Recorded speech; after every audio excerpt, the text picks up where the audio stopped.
Oke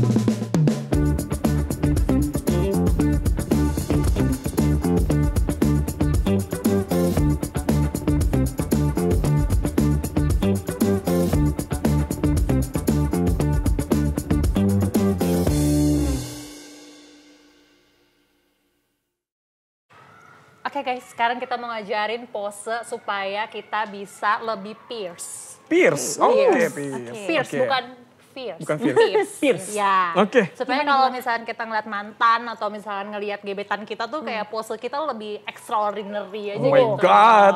Oke. Jadi kalau misalnya kita Ready. ditoel sama gebetan atau misalnya apa, kita harus gini dong responnya. Coba kasih cobain. Gitu. Tuh. Oh, nah, Oke. gitu.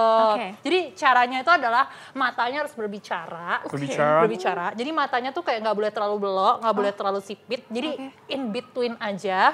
Terus lu kayak ngeliatin tukang nagih utang gitu di tengah-tengah. Jadi kayak iya agak gitu, tapi jidatnya tuh kayak lu kasih botok sedikit. Jadi kayak nggak boleh terlalu mengkerut. Terus bibirnya agak dibuka sedikit, kasih jeda sekacang lah. Iya gitu. Oke, gimana mukanya? Gimana? Aduh susah Gimana? ya Bun. Ayo kita anggap ya. Oke. 1, 2, 3. Oke Kak, itu tuh ada mantannya tuh. High fashion banget. Susah. Ternyata model itu susah, jadi model itu susah. Untung Gi, aku belum jadi model ya dari zaman dulu. Kayaknya menguras emosi. Menguras fisik dan emosi ya? Iya. Susah loh ternyata. Orang kalau lihat dari foto kan kayak, oh gampang cuma begini-begini doang gitu di bed. Iya. Padahal sebenarnya susah ya? Lumayan sih. Mata harus bermain. Iya. harus bermain gitu kayak. Dan inilah please welcome Gea! Tamu spesial kita hari ini. Ih seneng banget ya Gi ya. Ya ampun si centang biru ini akhirnya datang ke podcastnya Swarsiniat Penabur. Baik. Apa kabar nih Gia? Baik dong, luar biasa puji Tuhan. Luar biasa. Lagi sibuk apa nih? Sekarang lagi sibuk membuat konten pastinya. Dan mau ada rencana mau balik lagi ke modeling sih. Balik lagi ke modeling. Iya. Oke, ngomong-ngomong soal modeling nih.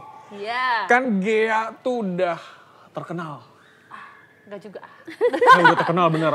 Aku salah satu pengikut Gea di TV nih. Aku nontonin dia dari awal ikut Indonesia's Next Top Model. Nah aku pengen tahu bagaimana sih awal mulanya Gea bisa terjun ke dunia modeling? Awal mula seperti biasa ya kan, kalau anak-anak kecil ya kan hobinya kan fashion show gitu. Fashion show. Fashion show gitu Gini ya. ya. Dan kebetulan emang dari kecil tuh aku emang anaknya centil ya kan. Jadi kayak suka foto, suka ditaruh di atas panggung kayak gitu-gitu. Dan kebetulan kayaknya orang tua aku melihat bakat aku kayak gitu, dimulailah waktu itu pernah aku jadi model iklan buat jadi cover majalah Bobo bagian belakangnya. Terus udah gitu jadi kayak model foto buat katalog kayak gitu-gitulah. Tapi itu cuman sebentar doang. Jadi itu tuh usia 4-5 tahun, sampai 6 tahunan lah udah berhenti gitu. Terus lanjut lagi di umur 15 tahun, aku tuh sempet agak bongkok gitu karena aku orangnya minderan back then. Terus my mom ngelihat hal itu dan dia masukin ke sekolah kepribadian waktu itu dengan tujuan kayak lu harus bisa jadi orang yang pede karena lu punya badan tinggi, muka lu juga nggak jelek katanya. Oke. Nah ternyata dari situlah aku mulai suka dengan modeling dan memutuskan untuk oke, kita coba nih sejauh mana gue bisa bertahan di industri modeling ini. Dan akhirnya Ini dia. Look at her. Cantik banget serius. ya Tinggi, ampun. putih, cantik. Dan ini tuh jadi model nyata ya. Kalau anak-anak penabur itu nggak cuma belajar matematika, fisika, kimia. Enggak. Betul. Contohnya langsung ya ini nyata-nyata banget nih. Betul. Nah sekarang Gea kan sekarang jadi lebih ke arah content creator ya. Ini banyak loh anak-anak muda juga, teman-teman semua penontonnya Swarsiniat Penabur itu juga pengen bikin konten yang mereka tuh tapi masih kadang-kadang suka ragu-ragu ya untuk gimana ya biar kontenku itu bisa viral lah, bisa bermanfaat untuk banyak orang. Gimana sih Kak Gea dulu memulai jadi content creator dan akhirnya sekarang nih diakui oleh netizen gitu? Jadi sebenarnya konten pertama aku itu adalah nggak memiliki tujuan khusus cuman kayak joget-joget doang ya. Tapi aku tahu nih di dalam society ini kan semua orang kebanyakan stres. Apalagi kayak kemarin selama pandemi ya kan. Kita harus pinter-pinter mengambil peluang. Kira-kira apa yang dibutuhin sama masyarakat dan apa yang bisa kita sumbangin dari diri kita. Jadi kalau misalkan ibaratnya filsafat Jepang, cialah, kita tuh harus punya ikigai. Jadi sesuatu yang kita suka, sesuatu yang kita bisa serve untuk masyarakat, dan sesuatu yang kira-kira bisa memberikan value gitu dalam semua orang di muka bumi inilah ibaratnya. Nah waktu selama pandemi itu aku ngerasa orang tua aku juga orangnya tipenya overthinking, dan aku juga sebenarnya tipenya overthinking banget sih, karena kan dari kecil emang kita harus belajar gitu kan. Nah aku mikir kayaknya aku memiliki sesuatu yang orang lain gak punya gitu. Karena aku emang basicnya suka ngelucu, aku suka nonton-nonton video-video lucu. Jadi aku tuh orangnya gampang mengobserve dan juga bisa gampang untuk oke, kayaknya ini bagus, cocok di gua. Jadi kayak nyocokin ke diri aku sendiri. Dan akhirnya waktu itu kemarin setelah keluar YTM banyak banget orang tuh yang sebenarnya nyayangin sih. Karena mereka bilang gini, kenapa kakak nggak bikin banyakan konten modeling aja, kayak jalan-jalan, foto-foto apa segala macam. Cuman I think aku tahu sisi positif aku di mana. Aku lebih cocok untuk dalam motion kayak visual gitu. Jadi aku mikir kenapa nggak gua bikin sesuatu dalam bentuk video, dalam bentuk bisa menghibur orang, dan yang kayak istilahnya semua orang bisa nikmatin. Jadi bukan cuma untuk kalangan orang fashion doang, tapi untuk semua kalangan. Jadi dari anak kecil sampai orang gede tuh bisa nikmatin konten gua.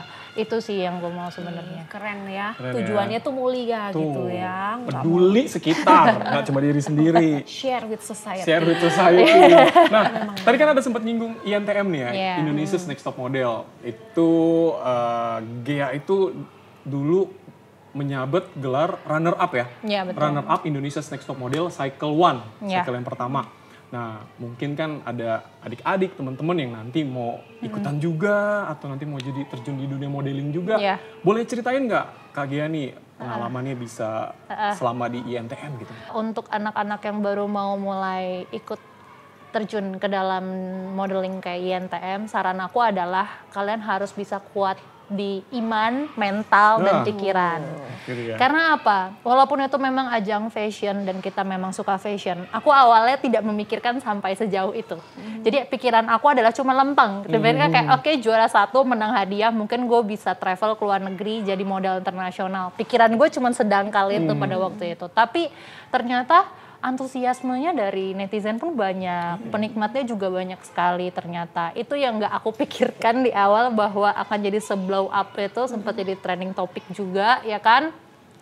Awalnya kita dari orang yang biasa aja, maksudnya kayak nobody know me, nobody know them. Dan tiba-tiba kita langsung melejit di dalam posisi yang kayak kamu harus behave seperti Luna Maya.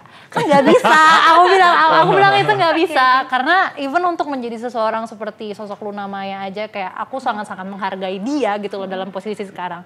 Dia tuh pernah ada di posisi jatuhnya juga.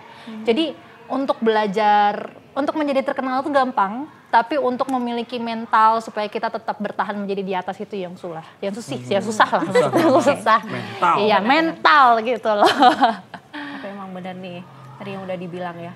Karena kan tadi Kak Ghea tuh sempat cerita kalau awalnya tuh nggak pede, sampai sekarang kita lihat yang begini ini kan pasti butuh proses. Iya, betul. Ini gimana Kak? Mungkin bisa diceritain ada sebuah titik yang bikin Kakak putar haluan 180 derajat. Gimana itu? Putar haluan kemana nih? Dari yang dulu gini jadi ya gitu. Sebenarnya karena aku pikirnya gini sih, hidup itu singkat ya. Masa remaja, masa kita umur 20-an itu nggak bisa kita ulang lagi. Dan aku selalu pikir, apakah aku mau jadi orang yang sama seperti orang tua saya? Apakah saya mau jadi orang yang sama seperti yang dahulu-dahulu gitu? Apa mungkin mereka selama ini selalu stuck di zona nyaman karena ya sudah, maksudnya kayak aku bukan dari keluarga yang kekurangan juga, aku juga dari kecil di provide secara materi dan lain-lain. Kayak I think it's more easy for me untuk menjadi seorang dokter, untuk menjadi seorang maksudnya bukan entertainer lah ya. Tapi posisinya aku tuh tahu misalkan potensi aku di mana dan aku bisa manfaatin peluang itu seperti apa, kayak balik lagi. Jadi aku dari kecil tuh kayak dari umur 15 tahun pikiran aku adalah gini, oke, mungkin sekarang ada saatnya aku di tempat les, aku nangis-nangis. Aku nangis-nangis karena aku malu banget waktu itu disuruh jalan catwalk, dance, dan aku nggak pede. Saking nggak pedenya sampai didorong-dorong sama miss-nya, aku nggak mau, aku ngambek, aku pulang. Tapi aku belajar dari situ. Karena apa? Ketika kita quit, gue nggak bakal jadi apa-apa. Jadi hal yang aku lakukan di minggu depannya adalah pasang muka tembok. Karena aku pikir kalau aku berhenti sekarang, nanti pasti nggak bakal ada gua di atas panggung itu. Iya. Nanti pasti nggak bakal ada gua yang ditonton sama orang banyak sampai hari ini. Jadi I want to teach myself gimana caranya gue bisa survive di industri tersebut. Dilihat yang awalnya gue pemalu banget, jalan bongkok-bongkok, sampai akhirnya gue beraniin diri untuk jalan di panggung sepanjang itu. Diliatin sama beribu-ribu orang, sampai sekarang diliatin sama beratus ribu orang ibaratnya ya kan. Wah, itu perjalanannya not easy. Tapi kita nggak boleh mulai dari, langsung loncat, duar gitu kan. Enggak. Jadi mulai dari kecil-kecilan dulu. Mulai dari kayak, ikut event dari mall yang agak-agak remang-remang misalkan. Agak-agak sepi ya kan. Terus dari situ belum juara, kita coba lagi yang lain. Cuman dari failure itu kita naik. Dan aku tuh bilang kayak, aku tuh nggak pernah dapet juara. Mostly aku nggak pernah menang juara, kecuali waktu itu pernah menang juara 1 tingkat Bandung CFW. Itu cuma sekali doang, dan itu pun menurut aku bukan menang yang kayak tingkat nasional ya. Jadi aku tuh tipe orang yang lumayan ambisius. Pokoknya kalau misalnya masih belum ngerasa, belum cukup. Karena kadang aku mikirnya gini, ketika kita udah megang title winner, rasa kita untuk berhenti itu akan semakin besar. Karena kita udah puas nih sampai titik itu. Ya. Tapi kalau misalnya ibarat kayak sekarang aku runner up ya kan, aku belum menang nih guys ya kan. Aku udah berhasil runner up di tingkat nasional. Next aku mau coba apa lagi nih? Mungkin gue udah cukup nih di nasional. Kita akan coba lagi di apa? Mungkin di internasional atau misalkan di Asia, di South Asia. Kita kan nggak tahu. Jadi mulai tuh bertahap sampai kita tinggi. Pokoknya selama aku rasa masih bisa jalan, kita juga mentalnya juga semakin kuat, semakin jalan. Menurut aku sih nggak ada yang mustahil. Keren banget. Menurutku walaupun Ghea ini belum jadi pemenang, tapi dia udah punya mental pemenang. Benar. Karena nggak mau berhenti, nggak berpuas diri. Gitu. Kalau netizen mungkin ngeliatnya, Ghea nih baru udah terkenal dari INTM, udah gitu. Nggak tahu aja perjuangannya dari bocah. Ya udah fashion show sana sini, les sana sini, perjuangannya keras juga. Bukan cuma tiba-tiba nongol TV, terkenal juga ya. Perjuangannya gila, ini mentalnya dahsyat. Dari yang mungkin dulunya merasa insecure, sekarang kita ngeliat dia insecure. Bener. Kita yang insecure, serius deh. Ya? Seriusan. Cantik. Aduh, gitu ya. Tadi kita mau deket-deket aja kayaknya. Gimana ya gitu. Udah beda level gitu kan. Oke, dulu kan alumni BPK Penabur. Di Gading Serpong. Oke, boleh ceritain nggak buat teman-teman nih? Dulu masa-masa sekolah di Penabur itu gimana sih? Wah, hardcore. Hardcore gimana tuh? Hardcore, karena aku kan tipe anaknya agak males ya sebenarnya dari zaman dulu kan, kayak males bangun pagi. Jadi selama aku pindah dari SMP ke SMA itu perjuangan aku nggak gampang. Jadi aku sempat ngalamin yang namanya krisis keluarga waktu aku SMP, dan akhirnya orang tua aku tuh sempat pikir kayak, kamu mau pindah ke sekolah lain atau kamu mau stay nih di Penabur tapi kamu pindah cabang. Karena waktu itu kebetulan SMA-nya kan juga agak jauh ya dari rumah aku, sekitar setengah jaman gitu. Terus awalnya dia kayak bilang gitu, kalau emang gak sanggup ya jangan, karena kan kamu harus bangun dari subuh-subuh pagi, belum ntar kamu mesti belajar buat ulangan pagi-pagi dan sebagainya. Cuma waktu itu aku punya mental seperti ini sih, kayak kayaknya nanggung gitu loh kalau misalnya nggak diterusin, karena aku udah dari TK guys di Penabur. Kalau aku nggak diterusin sampai SMA tuh kayak ngerasa ilmunya tuh nggak, istilahnya kayak jadi lumayan waste lah, jadi setengah mateng gitu kan. Udah gitu aku juga mulai ngikutin ekstrakurikuler. Kalau anak lain ngambil 1, gue ngambil 3. Apa aja tuh?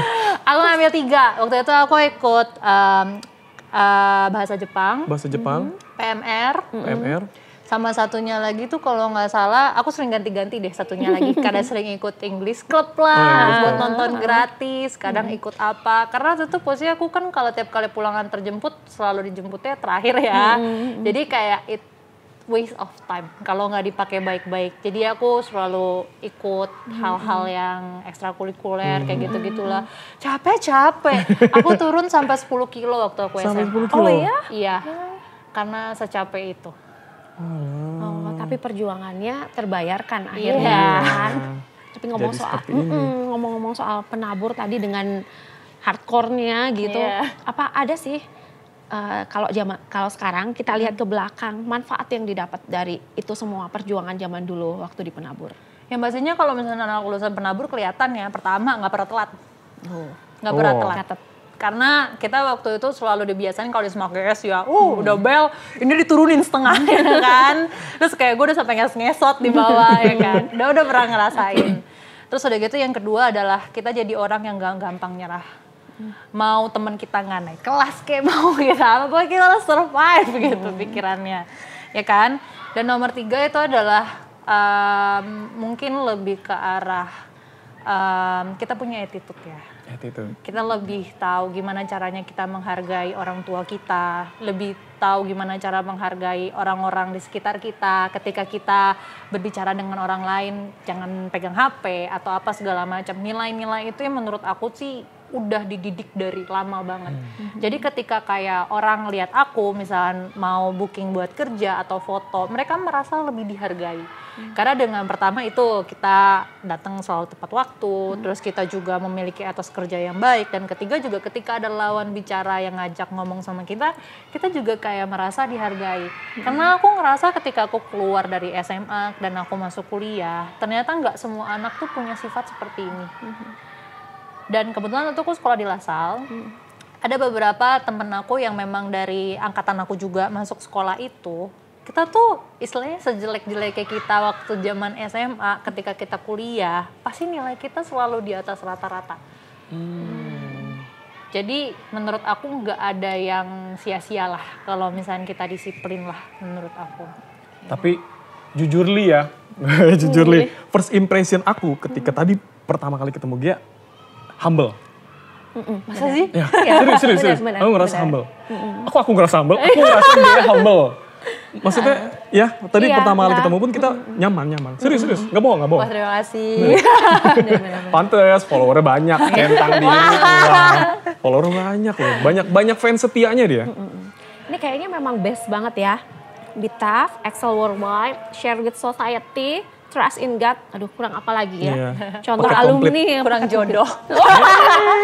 catat. Berminat? Langsung gitu. Mungkin ada yang nonton nih, kakaknya, pamannya, atau siapa gue. Jawab.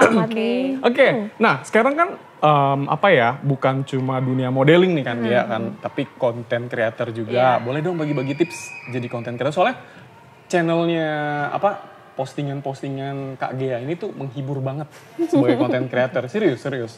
Nah, bagi tipsnya dong. Banyak ya sebenarnya tipsnya juga udah aku spill ke orang-orang juga. Ya tipsnya itu, kita nggak boleh pantang menyerah. Gak boleh pantang menyerah. Karena menurut aku mental modeling aku pun masih aku bawa ketika aku kerja jadi konten kreator. Ketika kita bikin konten itu kan perjuangannya gak gampang ya. Jadi satu konten gak viral kita harus nyoba lagi. Satu konten gak viral kita harus terus nyoba lagi. Mungkin terkadang ketika kita bikin setelah 50 bikin video kita ngerasa frustasi. Dan ngerasa pasti ada kayak udahlah gue berhenti aja karena pengeluaran lebih banyak. Mungkin waktu juga terbuang lebih banyak. Apalagi kalau kerja jadi konten kreator itu kan istilahnya kita mesti mastering everything. Jadi kreatif iya, jadi talentnya juga iya, jadi orang behind the scene-nya juga iya, skripnya juga iya, editingnya juga kadang iya gitu kan. Ini semua Gea Aku sendiri. yang bikin sampai sekarang. Keren banget. Jadi aku ngerasa kayaknya kita harus punya mental yang lebih lagi dari sebelumnya. Karena aku bilang, jadi talent itu mudah, jadi content creator itu sulit. Kalau misalnya jadi talent, istilahnya hampir semua orang bisa jadi talent. Tapi kalau untuk menjadi content creator, untuk menjadi seseorang yang berhasil sampai detik ini pun, aku pun masih berusaha. Jadi kalau misalnya dibilang kayak, apakah sekarang aku sudah sukses menjadi content creator? Jawabannya tidak. Dan belum. Jadi kalau misalkan ditanya, apakah kamu pernah sukses menjadi seorang talent? Mungkin iya. Karena banyak sekali teman-teman aku tuh yang memang mereka sudah puas diri menjadi seorang talent, menjadi seorang model atau peragawati. Memang mereka merasa passionnya di situ. Aku pun juga nggak masalahin ya. Tapi aku tipe orang yang kayaknya lumayan nantang gitu. Jadi kalau misalkan, oke nih aku udah 10 tahun di modeling. Next apa lagi nih yang mau bisa aku gali lagi? Karena kita kan hidup juga anggap 50, 60, 70 tahun. Ya kan? Kalau kita stuck di situ-situ aja kayaknya terlalu sayang gitu. Mungkin banyak yang beberapa lah yang belum tahu, boleh dikasih tahu dong kira-kira akun Instagramnya Kak Gia ini apa ya? Jadi akun Instagram aku adalah @galagea_. @galagea_. Terus Ya. ada YouTube channel? YouTube channel ada Galagea juga, akun TikTok juga ada Galagea. Galagea, tuh ingat Galagea. Coba cari tahu, serius menghibur. Orangnya kocak soalnya aslinya. Terus terakhir ya, ada nggak nih moto hidupnya Gia yang mau dibagiin ke adik-adik, ke temen-temen yang kira-kira buat memotivasi mereka supaya bisa jadi seperti sekarang? Moto hidup selama aku jalan di runway, selama aku jadi content creator dari zaman dulu sampai sekarang adalah kita harus memiliki prinsip sombong. Prinsip sombong. Tapi sombongnya itu adalah sombong untuk diri sendiri, tapi jangan keluar. Sombong untuk diri sendiri, tapi jangan keluar. Tuh, ingat. Gimana tuh, boleh dong dijelasin lebih ini lagi. Sombong ke diri sendiri tuh kan agak-agak susah nih. Iya. Kita harus punya value di diri kita sendiri yang gak boleh gampang dijatuhin sama orang lain. Tapi ketika kita berinteraksi dengan orang lain, kita tidak boleh memposisikan diri kita di atas mereka. Jadi itu yang aku maksud sebagai sombong untuk diri sendiri saja, tapi tidak boleh keluar. Tepuk tangan dong. Keren banget. Udah cantik, menginspirasi. Iya, bertalenta, terus suka berbagi dengan orang lain. Iya. Aduh, perfect banget gak sih? Keren banget. Dan luar biasa karena hari ini Gia sudah boleh berbagi dengan kita di Suara Siniar Penabur. Pastikan nantikan episode selanjutnya Suara Siniar Penabur. Casual, fun, and educative.